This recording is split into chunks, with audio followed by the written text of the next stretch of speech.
Unrest in Iran, how the latest protests spread like wildfire. January 11, 2026. Protests have spread with startling speed across Iran. What began on December 28 as two small demonstrations in central Tehran outside the Aleddin Mobile Phone Center and the Sabze Maidan currency exchange quickly escalated. Shopkeepers in the Grand Bazaar shut their doors in solidarity, and within days unrest had rippled nationwide. The regime's response has been brutal. The Islamic Revolutionary Guard Corps, IRGC, which underpins the government and controls an estimated 20 to 40% of Iran's economy, has deployed bullets, water cannon, and tear gas.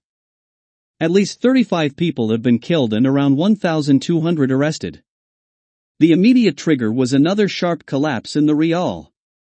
While currency depreciation has long plagued Iran, the fall has accelerated dramatically since Israel's strikes on Iran's nuclear facilities in June. The rial has since lost about 40% of its value, making imports of basic goods increasingly unaffordable. Compounding public anger, the government has raised petrol prices, cutting back subsidies that had long cushioned economic hardship. These pressures expose deeper structural problems. Sanctions have hurt Iran, but decades of corruption and mismanagement under Supreme Leader Ayatollah Ali Khamenei have devastated household savings, crushed real wages and pushed much of the middle class into insecurity. As a result, the unrest goes far beyond economics.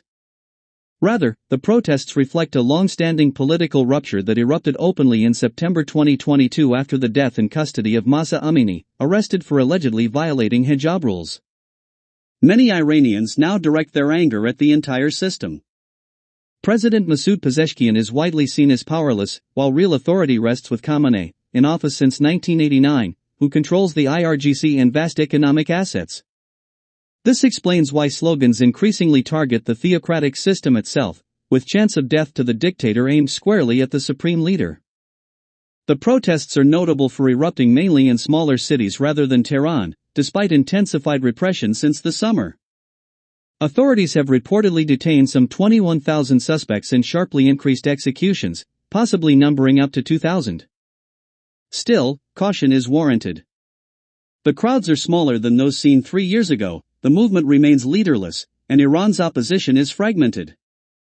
As The Economist notes, the demonstrations may yet fizzle out or be crushed, as in the past. Yet external pressure adds uncertainty.